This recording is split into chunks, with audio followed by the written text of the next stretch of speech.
Charlie and the Chocolate Factory, Chapter 9. Grandpa Joe Takes a Gamble.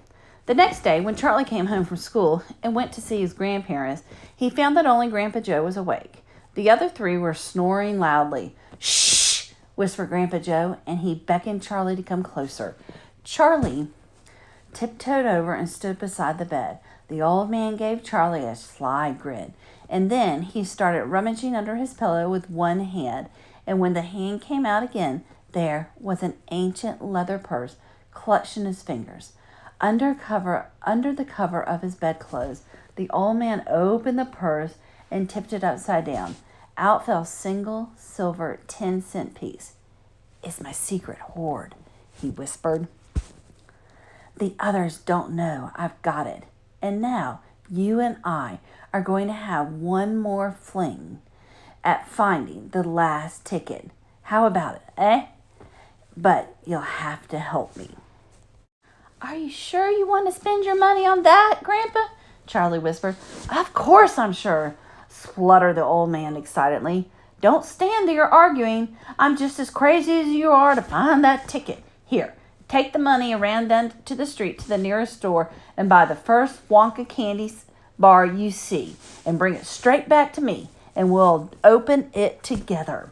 Charlie took the little silver coin and slipped quietly out of the room. In 5 minutes, he was back. "Have you got it?" whispered Grandpa Joe, his eyes shining with excitement. Charlie nodded and held out the bar of candy. "Wonka's Nutty Crunch Surprise," it said on the wrapper. "Good," said the old man whisper, sitting up in the bed and rubbing his hands.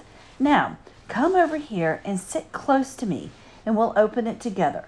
Are you ready?" "Yes," Charlie said. "I'm ready. All right. You tear off the first bit." "No," Charlie said. "You pay for it. You do it all." The old man's fingers were trembling most terrible as they fumbled with the candy bar.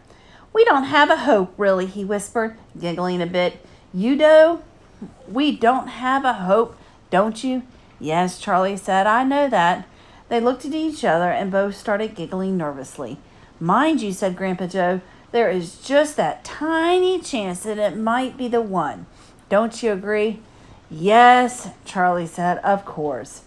"Why don't you open it, Grandpa?" "All in good time, my boy. All in good time." "Which end do you think I ought to open first?" "The corner.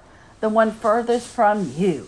Just tear it off a tiny bit, but not quite enough for us to see anything."